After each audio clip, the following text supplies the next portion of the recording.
Bismillahirrahmanirrahim. Alhamdulillahirabbil alamin wassalatu wassalamu ala asyrafil anbiya'i wal mursalin wa ala alihi wa sahbihi ajma'in. Subhanaka la ilma lana illa ma 'allamtana innaka antal alimul hakim. Rabbi shrah li sadri wa yassir li amri wahlul 'uqdatam min lisani yafqahu qawli. Amma ba'd. Alhamdulillah ala nikmatil Islam, alhamdulillah ala nikmatil iman, wa kafa biha min ni'mah. Alhamdulillah, segala puji bagi Allah Subhanahu wa taala yang mengaruniakan kita Islam, mengaruniakan kepada kita iman, mengaruniakan kepada kita aman, mengaruniakan kepada kita hidayah serta inayahnya, sehingga kita selalu dan selalu bisa menjadi golongan orang-orang yang ingat cara-cara untuk kembali dengan cara yang terbaik kepada Allah Subhanahu wa taala, hidup dengan cara yang baik, mati insyaallah juga dalam keadaan yang baik, melakukan apapun dengan ingatan-ingatan baik serta keinginan-keinginan baik, karena itu semuanya yang akan menyelamatkan kita sampai menuju kepada Allah Subhanahu wa taala.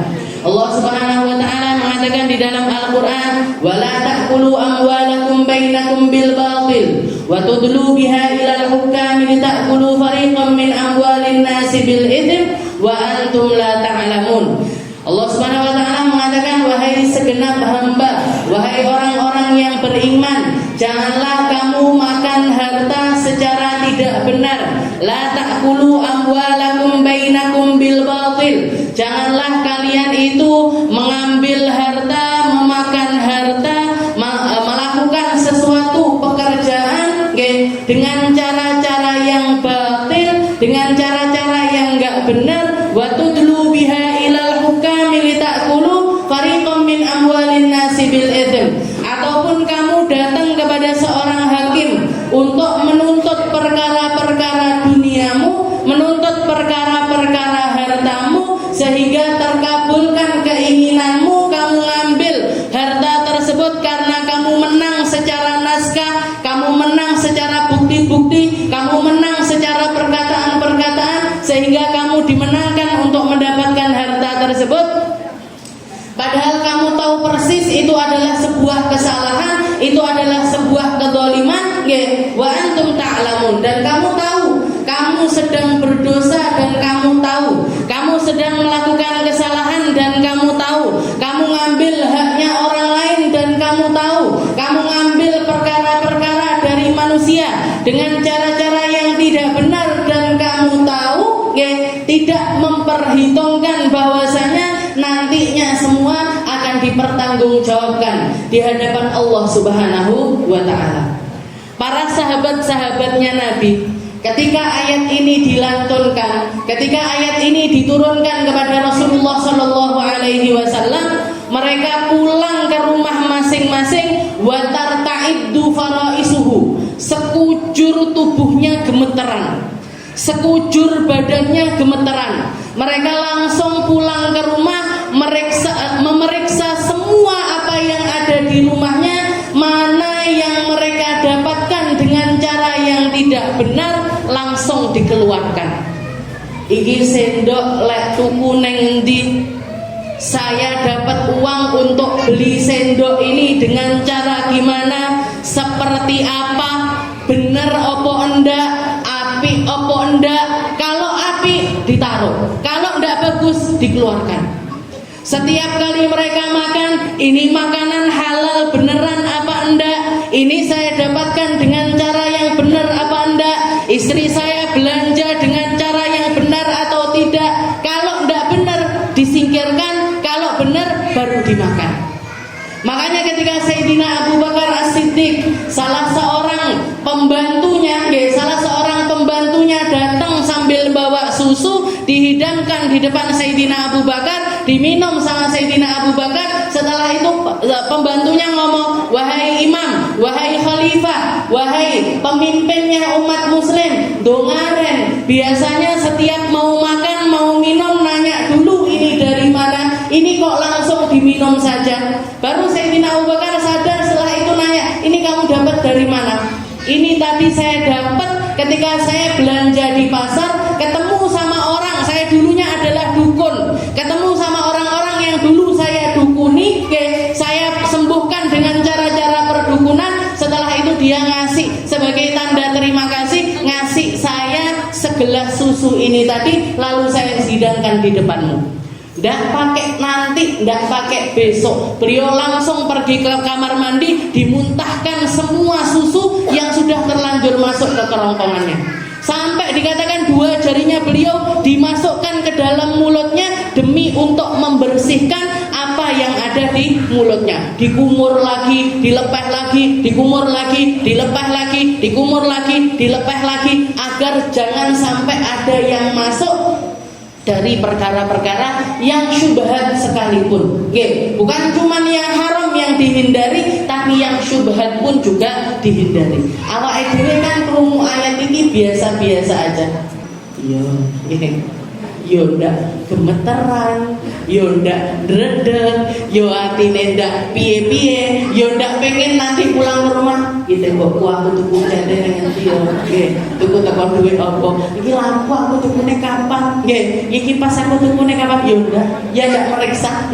Ya juga enggak, istilahnya ndak yang seperti itu. Tapi para sahabatnya Nabi saking kuatnya iman yang ada pada diri mereka, sesuatu yang disampaikan oleh Allah Subhanahu wa taala dengan sangat gamblangnya mereka langsung memeriksa apapun yang ada di rumahnya.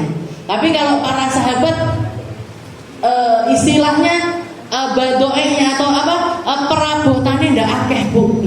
Lek awake dhewe bukan cuman ndak bisa, kayaknya ndak mampu ngitung jilbab harus dihitung siji-siji, ya wangel. Kaos kaki mau dihitung satu-satu dilihat eleng-eleng selalu kabeh pisan. Saking nggak pedulinya kita dengan apa yang kita pakai, dari mana harta yang kita dapatkan, untuk apa dan lain sebagainya, kita ndak memperdulikan hal tersebut. Padahal larangan dari Allah Taala jelas, la ta'kulu amwalakum bainakum bil batil. Jangan sampai kalian itu makan harta sebagian di antara kalian dengan cara yang batil, dengan cara yang nggak benar. Dengan cara yang nggak benar ini gimana? Dengan cara yang tidak benar itu yang seperti apa? Bisa jadi hartanya itu kecampur dengan harta riba, bisa jadi hartanya itu kecampur dengan harta-harta yang salah atau yang kita kenal dengan nama riba, yang kita kenal dengan nama riba. Kita sekarang masukkan uang ke rekening mesti enek bunga nih, bunga itu riba bu. Kita pinjem uang di bank, atau pinjem uang sama orang, sama teman kita. Setelah itu ada perjanjian di situ, engkau balikno sakmene ya, nanti balikno dengan tambahan sekian, itu sudah riba. Yang minta uang juga terkena riba, yang melakukan itu juga ikut kena dampaknya riba karena dia melakukan hal yang semacam itu. Jadi istilahnya orang yang ngambil riba atau memberikan riba itu dua-duanya sama-sama berdosa. Dua-duanya sama-sama berdosa. Dua-duanya sama-sama pelaku keharaman. Entah itu lewat riba, entah itu kita ngambil harta orang lain dengan cara-cara yang nggak benar.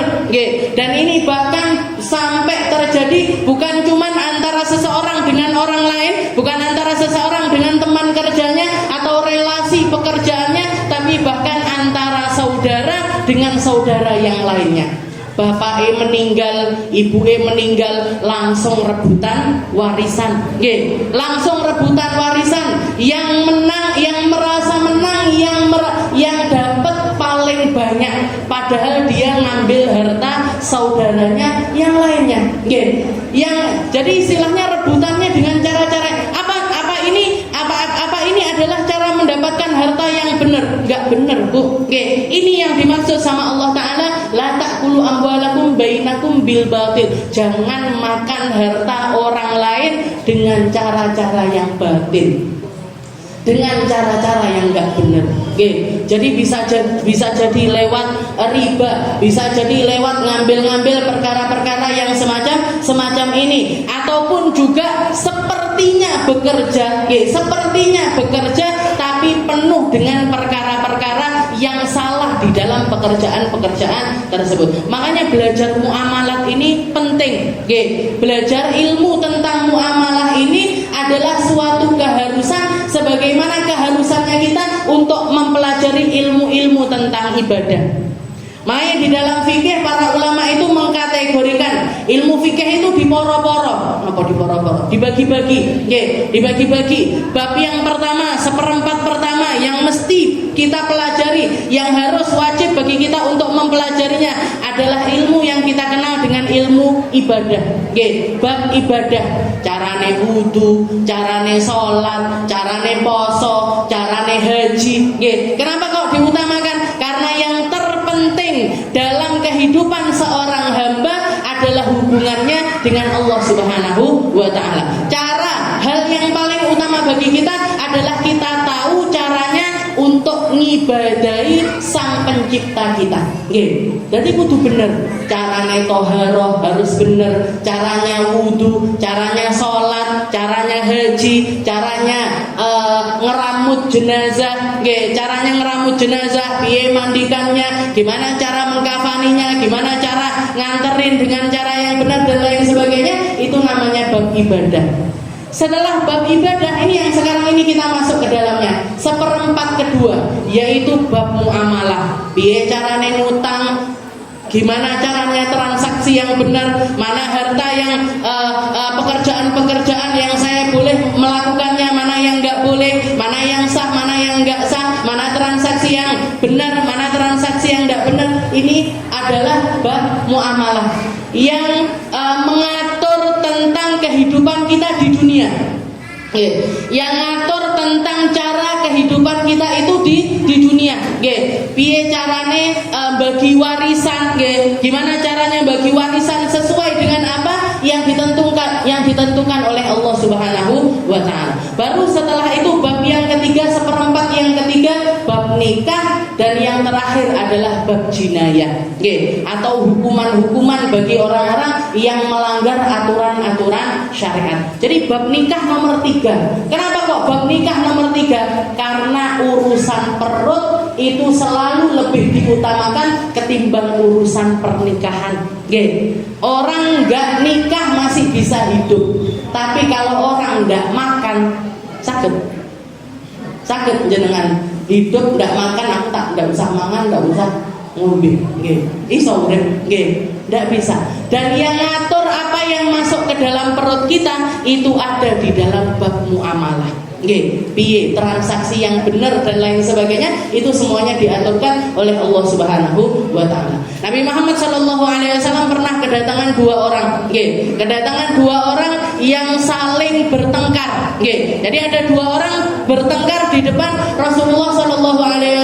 Yang satu ngomong begini, yang satu ngomong ini harta saya ya Rasul, yang satu juga ngomong ini yang harta saya ya Rasul. Ini eker-ekeran masalah bodoh, eker-ekeran masalah harta duniawi. Maka Rasulullah SAW mengatakan, innama ana basyarun, saya itu manusia seperti kalian. Saya itu berpikir dengan cara pikirnya manusia. Saya dikasih akal sama Allah Ta'ala sebagaimana manusia juga dikasih akal. Kalian menghadap saya berdua dalam keadaan bertengkar tentang permasalahan harta. Ini nanti yang saya menangkan adalah mereka-mereka yang paling punya bukti terkuat. Yang akan saya menangkan adalah mereka-mereka yang bisa membuktikan apa yang mereka katakan. Kalau satu di antara kalian ternyata saya memutuskan dengan cara yang enggak benar, berarti itu sama saja saya sedang memotongkan api neraka untuk saya berikan kepada dirinya. Jadi orang yang menang di pengadilan belum tentu menang di pengadilannya Allah Subhanahu wa ta'ala. Orang yang dimenangkan sama hakim belum tentu akan bisa menang juga di hadapan Allah Subhanahu wa ta'ala. Kalau pengadilan dunia, hakime iso dituku, menterine iso dituku, jaksanya bisa dibeli, pengacaranya juga bisa dibeli. Mana yang paling pintar ngomong, yang paling ngerti hukum, yang punya bukti-bukti atau bahkan mendatangkan bukti-bukti, atau walaupun misalkan bukti itu bukti-bukti yang palsu, mereka akan dimenangkan di mata manusia. Tapi di sisi Allah Subhanahu wa ta'ala itu semuanya tidak akan ada gunanya. Makanya Nabi Muhammad wanti-wanti, kalaupun saya menangkan salah satu di antara kalian, itu keputusan yang salah, itu sama saja saya sedang memotongkan api neraka untuk dipersembahkan kepada orang tersebut.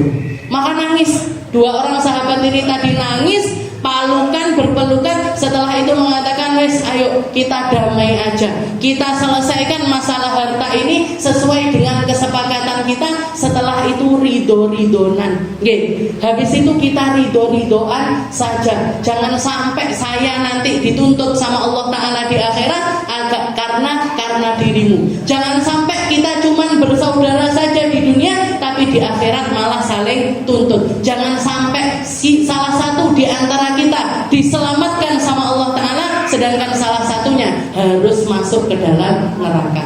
Akhirnya paluk-palukan, setelah itu pulang. Itu iman seperti ini loh Bu, yang sebenarnya Allah Subhanahu wa Ta'ala inginkan ada di dalam hatinya semua orang yang beriman. Duit, harta ataupun juga uang-uang yang ada di rekening kita, itu semuanya cuma sekedar angka. Kabeh mek ongko-ongko. Sekarang kita di dompet kita, misalkan ada uang 100.000 atau 200.000 atau 300.000, itu cuma sekedar harta. Belum tentu jadi rezekinya kita. Belum tentu jadi rezekinya kita. Bisa jadi itu rezekinya kita, bisa jadi rezekinya anak kita, bisa jadi juga rezekine maling. Misalkan kita punya uang 200.000 dikantongi, tiba-tiba mlebu pasar dijikuk uang, berarti rezekine sinten? Rezekine maling. Nah, jadi istilahnya harta itu uang. Makanya para Rasulullah juga mengatakan hartamu yang sebenarnya itu yang mana sih? Makanan yang masuk ke dalam perutmu itu rezekimu. Pakaian yang kamu pakai sampai lusuh, sampai elek, sampai didadek nepel-nepelan, niku juga rezekimu. Yang ketiga, apa yang kamu sedekahkan itu adalah rezekimu. Tiga ini tok, apa yang kita makan, apa yang kita pakai, dan apa yang kita sedekahkan. Yang di rekening, yang di dompet, yang disimpan dan lain sebagainya, mungkin jadi rezekinya kita, bahkan juga mungkin tidak. Berapa banyak orang yang kerja banting tulang sampai keluar subuh, pulang maghrib, sampai tidak sempat nyapo-nyapo, tidak sempat ngaji, tidak sempat amaliyah, tidak sempat melakukan apapun kegiatan-kegiatan agama. Bangun omah gedong, nggak bangun omah gede, berdadi omahe mati. Habis jadi rumahnya nggak sempat ngiduri, nggak sempat merasakan, nggak sempat menikmati, tiba-tiba malah mati. Berarti rezekinya siapa? Anak. Rezekinya ahli warisnya. Jadi istilahnya ketimbang kita memikirkan apa yang sudah menjadi rezeki yang telah ditetapkan oleh Allah Ta'ala kepada kita, mendingan kita memikirkan sesuatu yang enggak mesti bagi kita. Yang enggak mesti niku napa? Nasib kita di akhirat itu enggak mesti. Husnul khotimahnya kita itu enggak mesti. Ketika kita di padang mahsyar enak apa ndak, itu enggak mesti. Timbangan amal kita beratan baiknya atau buruknya itu juga ndak mesti. Dapat syafaatnya Nabi Muhammad itu sesuatu yang ndak pasti. Mendingan kita mikirkan perkara-perkara yang ndak pasti ketimbang bengoyo mikirkan perkara-perkara yang sudah pasti. Gudir yakun, yang ditakdirkan untukmu akan sampai. Apa yang ditetapkan sama Allah Ta'ala untuk jadi rezeki kita bakalan nyampe. Bukan rezekinya kita, mau kita berusaha seperti apapun tetap tidak akan nyampe. Berarti tidak usah kerja, yo mboten ngoten. Cara memaknainya bukan seperti itu. Kerja, niatkan untuk akhirat. Cari harta untuk nyari akhirat. Ngejar harta, ngelumpuk nih duit, istilahnya mengumpulkan harta biar bisa sedekah, biar bisa bantu orang, biar bisa bikin ini, bikin itu, hal-hal yang baik-baik. Nggak apa-apa, jadi wong sugih nggak apa-apa. Jadi orang kaya nggak apa-apa. Punya rumah besar silahkan. Punya rumah istilahnya kamarnya 10, kamarnya 15, monggo. Pokok kuat nyapu karo ngepele. Ngoten Pak Man. Jadi istilahnya Pak jenengan mau tapi niatkan untuk akhirat kita. Saya bikin rumah yang besar ya Allah, buat apa? Buat bikin pengajian. Saya punya kamar-kamar yang banyak ya Allah, buat apa? Nanti kalau ada tamu-tamu spesial, ada ulama-ulama datang ke Tulungagung, bisa saya persilahkan, monggo nginep di sini, monggo nginep di sini, monggo nginep di sini. Seperti itu. Iki wong sugih tenanan ngeten iki, Bu. Orang kaya beneran ini yang seperti ini, bukan yang duitnya ditaruh di rekening baru dihitungi. Nule 10, nule itu, mek nol tok. Nilainya dia ya nol ini tadi loh.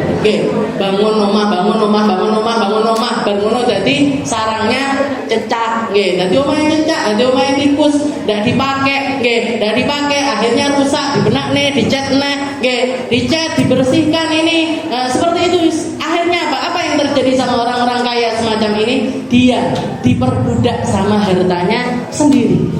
Diperbudak sama hartanya sendiri. Punya mobil 20, bingung benisuk mana sih? Bikin di sing akine, entek ndi sing akine.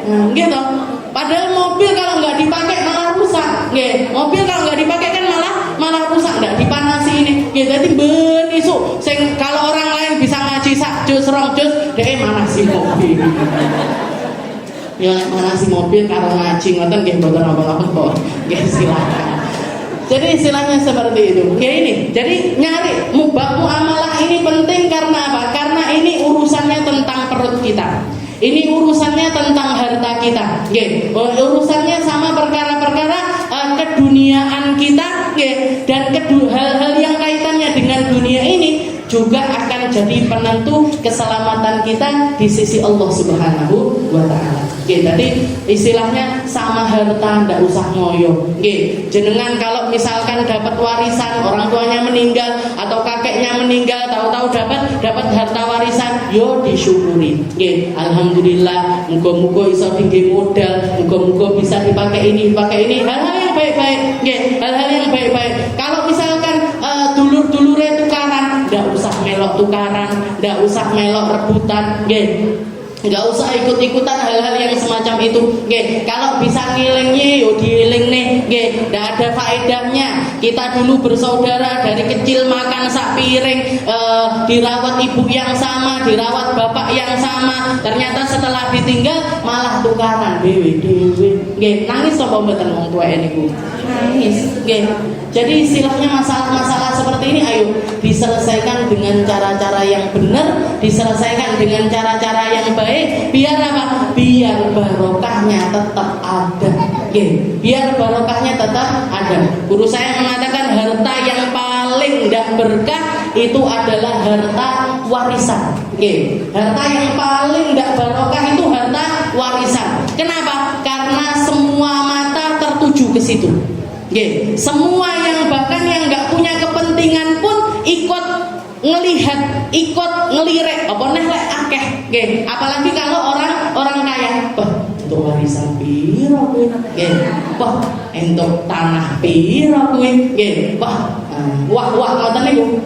Padahal dhewe yo ndak entuk bagian padahal. Tapi melok delok, melok ngitung-ngitung, ikut nih. Memang katanya guru saya harta paling enggak barokah itu harta warisan. Kenapa? Karena semua mata melihat ke situ. Tapi apa enggak mungkin untuk jadi harta yang barokah? Mungkin. Sangat mungkin. Gimana caranya? Diselesaikan dengan cara yang baik. Diselesaikan dengan cara yang baik. Anak pertama dapat sekian, ibu dapat sekian, nenek dapat sekian, paman dapat sekian, anak ini dapat sekian. Setelah sudah dapat semuanya bagiannya masing-masing, setelah itu ngumpul bareng, paluk-palukan sambil mengatakan wes yo lilo-lilonan. Sudah ya, ridho birido. Saya ridho. Kalau misalkan ada hak saya yang ternyata nggak nyampe ke saya ridho. Kalau misalkan kamu hartamu kemakan sama saya, tolong juga dihalalkan. Jadi halal-halalan seperti itu yang akan menetapkan harta, keberkahan dari harta-harta tersebut. Sing marai jenengan salate tambah khusyuk, yang bikin jenengan ibadahnya tambah banyak, yang bikin anak-anaknya jenengan jadi anak-anak yang solih-solihah, yang bikin keluarga kita ayem, tentrem, mulya lan tinoto nggih, kaya tulung aku nggih. Itu dari keberkahan harta-harta yang semacam itu. Okay. Jadi penting belajar bab buyuk, kitabul buyuk. Okay. Kita akan belajar dulu. Okay. Kalau di sini nama istilahnya di Sulamut Taufik ini terlalu sedikit. Okay. Yang langsung dibahas adalah tentang bab riba. Padahal sebelum riba, okay, sebelum kita bahas yang haram, harusnya kita bahas yang halal. Okay. Istilahnya bahas tentang jual beli dulu sebelum kita bahas tentang riba. Nggih, jual beli itu apa? Bagaimana? Seperti apa? Sing apik piye? Nggih, syarat-syaratnya dan lain sebagainya itu seperti apa? Jadi saya ngambil dari kitab lain nggih, dari kitab Taqriratus Sadidah, nggih. Bismillahirrahmanirrahim, Kitabul Buyu' Ta'riful Bai', nggih. Tentang jual beli atau definisinya jual beli. Lughatan muqabalatu syai' bi syai' ala sabilil muawadhah, nggih. Secara bahasa, nggih, jual beli itu secara bahasa adalah muqabalatu syai' bi syai' ala sabilil muawadhah, nggih. Saling terima sesuatu dengan sesuatu yang lain, nggih. Saling terima sesuatu dengan sesuatu yang lain, nggih, dengan cara saling bertukar, nggih. Dengan cara saling bertukar ala sabilil muawadhah, dengan cara sambil bertukar. Ini secara bahasa. Jadi misalkan saya punya air, nggih. Bu, saya punya air segini, nggih. Saya punya air 1 gelas, nggih. Saya jual berapa Ustazah harganya? Saya jual harganya 2.000. Nggih, saya jual harganya 2.000. Jangan punya apa ndak uang 2.000? Punya, tapi di rumah. Nggih. Punya tapi di rumah. Ya sudah, bawa aja dulu, nggih. Bawa aja dulu airnya, nanti uangnya gampang. Nggih. Habis itu sehari kemudian dibayarkan 2.000-nya. Ini namanya transaksi jual beli. Nggih. Walaupun ndak di satu majelis, nggih. Walaupun ndak di satu majelis, kalau yang harus di majelis itu khusus untuk beberapa item atau beberapa macam dagangan yang memang harus dilakukan di tempat, nggih. Yang memang harus dilakukan di tempat, nggih. Kayak emas. Nah, ini harus di tempat. Ndak boleh seperti itu. Saya punya gelang berapa gram? 1 gram, nggih. Enggak mungkin nggih. Gelang 1 gram wonten napa? Gondel nggih. Gondel, saya punya gondel 1 gram. Berapa harganya? 900.000, nggih. Ya wes, aku punya uang tapi di rumah, nggih. Ini tak bawa dulu ya emasnya, nanti uangnya besok. Niki enggak boleh. Nggih. Yang seperti ini tidak boleh. Ini yang namanya riba. Kenapa? Karena yang diperjualbelikan adalah barang dagangan yang masuk dalam kategori nakdain. Nggih. Nakdain itu adalah emas, nggih, emas, perak atau yang semisal dengan emas dan perak. Apa yang semisal dengan emas dan perak? Uang, nggih, duit, nggih. Itu harus, nggih, kalau misalkan kita mau transaksi itu harus sama, nggih, timbangannya juga sama dan cash atau istilahnya di tempat, nggih. Harus di tempat. Jadi gondel 1 gram ini tadi, kalau kita mau transaksinya ini transaksi yang benar, ini emasnya, ini duitnya, nggih. Ini emasnya 1 gram. Oh iya, saya terima. Ini uangnya 900.000. Saya terima. Nah, seperti ini baru transaksinya itu sah, nggih. Tapi kalau misalkan ditinggal nanti, nggih, ditinggal nanti, walaupun tidak sampai sehari ataupun 2 hari, 5 menit sekalipun hukumnya sudah riba. Hukumnya sudah riba. Kayak misalkan gini. Saya nyimpen uang di jok motor. Pergi ke toko emas, nggih. Pergi ke toko emas. Beli, nggih, saya beli emas berapa? 1 gram, nggih. Berapa harganya? 900.000. Ya wes, tak tuku ini, nggih. Anting ini tadi saya beli, tapi tak ngambil uang dulu di jok motor. Pergi ke jok motor, ngambil uangnya, baru diberikan, baru diberikan dengan gondele sudah diambil duluan. Ini sudah tidak bisa, transaksi yang seperti ini sudah tidak sah. Berarti kalau mau sah gimana? Ini antingnya, ini uangnya dibayarkan secara langsung, dibayarkan secara langsung. Jadi untuk emas ini tidak ada kata nanti, tidak ada kata besok atau dikreditkan, tidak bisa. Nanti kredit pakai emas itu, saya beli emas 1 gram harganya 900.000, bulan 1 bayar 100.000, bulan 2 100.000, 3 100.000, sampai 9 bulan selesai 900.000, tidak bisa. Kenapa kok emas ini tidak bisa seperti itu? Karena harga emas itu tidak pernah pasti. Jangan tahu yang namanya inflasi, ataupun jangan tanya sama bakul emas itu setiap hari kudu ngecek, harga emas hari ini berapa ya?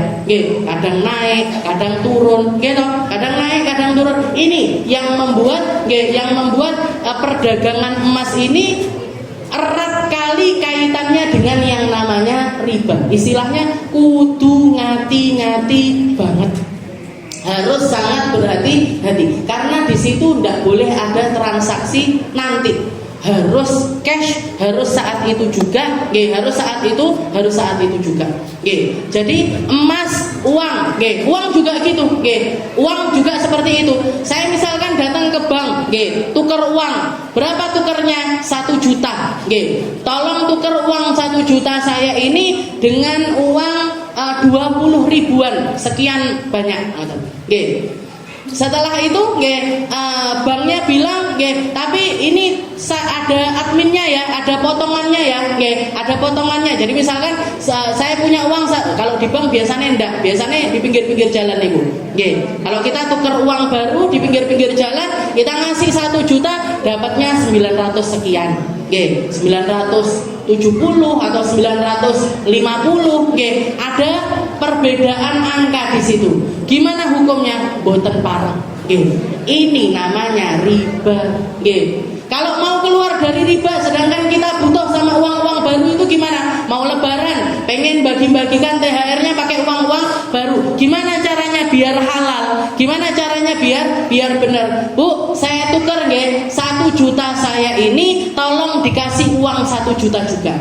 1 juta saya tolong dikasih 1 juta juga. Tapi nanti saya kasih uang capeknya.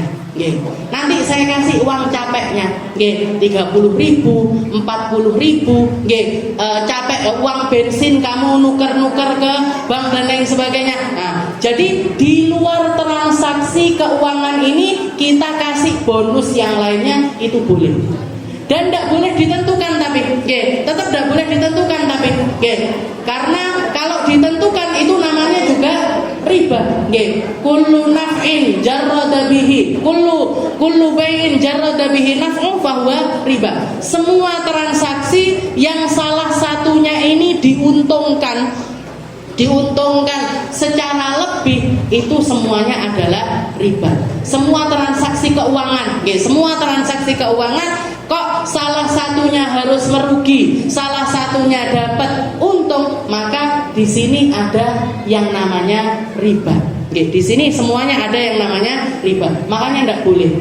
Kalau jenengan utang piutang, saya utang piutang yang nggak boleh itu yang seperti apa? Saya pinjam uang 1 juta, nanti sebulan lagi tolong kembalikan 1.100.000. Nah, ini riba nih.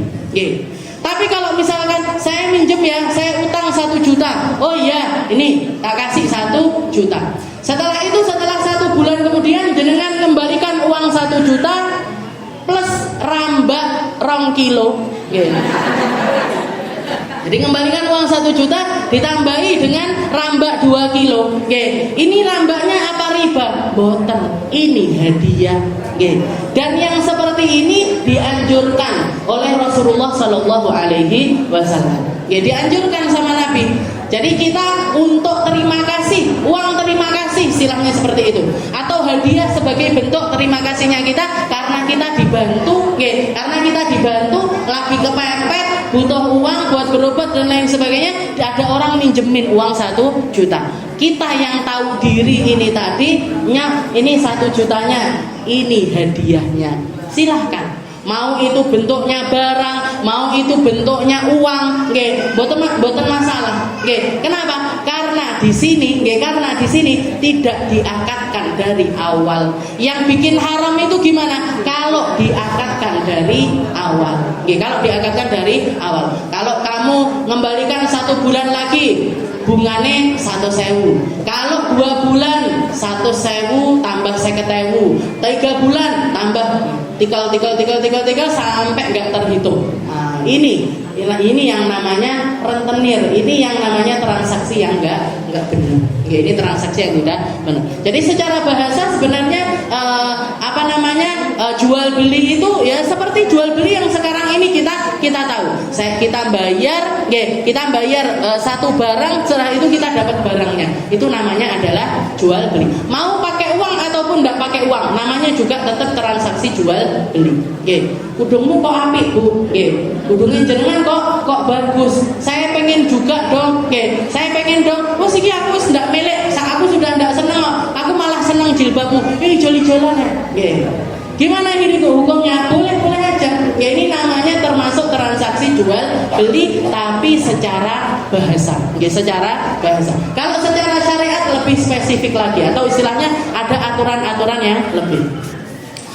Secara syariat aqdun muawadhah maliyah tufidu milka ainin au manfaatin ala ta'bid. Jadi secara syariat yang namanya jual beli itu adalah akad tukar menukar. Jadi harus ada akadnya. Akad tukar menukar maliyah, pakai harta, pakai sesuatu yang bernilai, menggunakan sesuatu yang bernilai, tufidu milka ainin, yang akan membuat barang ini, satu di antara 2 orang ini menjadi memiliki barang tersebut secara utuh, memiliki barang tersebut secara utuh. Yang sebelumnya bukan miliknya jadi miliknya. Yang dulunya bukan punyanya dia jadi punyanya dia. Nah, jadi tufidu milka ainin. Manfaat dari jual beli ini yang dulunya bukan milik dia jadi miliknya dia. Yang dulunya haram untuk dia jadi halal untuk dia. Yang dulunya haram menjadi halal. Au manfaatin ala ta'bid, atau yang kita ambil dari transaksi ini tadi adalah manfaat, manfaat selama-lamanya. Kemanfaatan dari sesuatu tersebut selama-lamanya. Kayak kalau misalkan jenengan beli rumah, manfaat rumah ini apa? Yo biar saya bisa berteduh di situ, biar saya bisa tidur di situ, biar saya bisa masak-masak di situ, saya mau bikin acara di situ dan lain sebagainya. Selamanya jadi gimana caranya rumah ini bisa jadi milik saya? Yo tukunan, Kalau nggak seutuhnya jadi milik saya gimana? Yo sewanan, Kalau sewa menyewa itu kita ngambil manfaat dari sesuatu tapi nggak selama-lamanya. Nggak selama-lamanya. Kalau jual beli ini kita dapatnya selama-lamanya. Alat takbid. Jadi secara syariat seperti itu. Aqdun muawadhah, akad tukar menukar suatu harta, tukar menukar suatu harta. Setelah itu tufidu milka ainin, yang akhirnya barang ini tadi yang dulunya bukan milik kita jadi miliknya kita. Au manfaatin ala ta'bid, atau kemanfaatannya bisa kita nikmati untuk selama-lamanya setelah adanya transaksi jual beli tersebut. Setelah adanya transaksi jual beli tersebut. Wa syarhu ta'rif aqdun wa huwal ijab wal qabul. Jadi syarahnya di sini akad. Yang namanya akad itu apa? Yang namanya akad itu apa? Ada ijab, ada qabul. Ada ngasih, ada menerima. Ada yang ngasih, ada yang menerima. Jadi itu namanya adalah ijab qabul. Kharaja bihi al-mu'ata fala yanqidu bihal bai' 'ala al-masyhur fi madhhabil Imam Asy-Syafi'i wa ikhtara al-Imam An-Nawawi sihhatahu wa madhhabul Malikiyah. Jadi keluar dari yang namanya jual beli ini, ya keluar dari yang namanya akad atau ijab qabul ini tadi, al mu'athah. Mu'athah itu saling memberi, ya, saling memberi. Kayak ada beberapa jenis, ya, beberapa jenis barang yang tidak sah untuk kita perjualbelikan. Kayak apa? Ya, seperti termasuk diantaranya adalah barang-barang yang hidup, bukan barang ya, hewan-hewan, hewan-hewan yang hidup, jenengan misalkan ngopeni kucing 5, ngopeni kucing 5 atau 10. Setelah itu ditawarkan, siapa yang mau beli kucing saya? 1 namanya Siti, 2 namanya Susi, 3 nama ojo Cimin, Cimun sama Cimen misalkan. Saya punya kucing 3 ditawarkan. Harganya berapa? Harganya sekian. Harganya 500.000 atau sama teman. Harganya kucing boten lebih 700.000, 800.000 misalkan seperti itu. Nah ini ketika transaksi apakah namanya? Apa bisa kita pakai transaksi jual beli? Tidak bisa. Karena kucing ini, kucing itu bukan barang yang bisa diperjualbelikan. Kucing itu bukan barang yang bisa diperjualbelikan. Terus gimana caranya? Biar sah transaksinya. Biar kalau kita duitnya ini jadi duit yang halal. Akadnya akad saling memberi. Akadnya pakai akad saling memberi. Atau dikatakan juga namanya raf'ul yad, adopsi, adopsi atau ngangkat tangan. Ngangkat tangan itu maksudnya ini dulu kucing saya yang ngopeni, saya berikan kepada kamu, tolong diopeni. Tolong diopeni. Jadi akadnya adopsi atau saling memberi. Tapi juga ada syaratnya. Syaratnya kita tahu persis ini kucing ini nanti ketika dibawa sama tuan yang baru lagi, dia juga merasakan aman seperti amannya saya. Seperti amannya saya. Tidak boleh kalau ini sing senengane tukang nekoki kucing, tuku kucing. Nah, kita tahu persis dia orang yang dolim sama kucing. Gimana kita kasihkan ke dia? Nggak boleh, nggak boleh. Meskipun dapat uang, meskipun dapat harta, tetap nggak boleh. Jadi ada beberapa macam transaksi itu yang nggak boleh pakai akad jual beli, tapi namanya bai'ul mu'athah. Atau bahkan sekarang ini sebenarnya yang terjadi di sekitaran kita yang sudah ma'ruf jual beli yang ada di antara kita ini mayoritas juga adalah transaksi bai'ul mu'athah, jual beli tapi seperti saling memberi. Karena tidak ada ijab qabulnya. Jenengan lek tumbas sesuatu apa terus karo kasire saya beli, saya jual, kan boten sekarang. Apalagi kalau masuk ke supermarket ambil, taruh di kasir, titit bayar. Nggak ada jual belinya sama sekali. Ini sebenarnya di mazhab Imam Syafi'i boten sah. Jadi transaksi yang semacam ini, jual beli yang semacam ini tidak sah. Sahnya gimana? Saya jual, saya beli. Dan itu kudu diperinci. Saya jual susu ini, saya jual gula ini, saya jual, kan repot. Saya ini angel. Berarti gimana? Nah ini kita ngambil madhab yang lain yang mengatakan boleh. Selama ridho. Jadi landasan utama dari transaksi jual beli itu perkataannya Nabi Muhammad yang mengatakan innamal bai'u antarodin. Yang namanya jual beli itu yang penting, yang paling mendasarinya adalah ridho dengan ridho. Yang jual ridho, yang beli juga ridho, maka hukumnya adalah sah.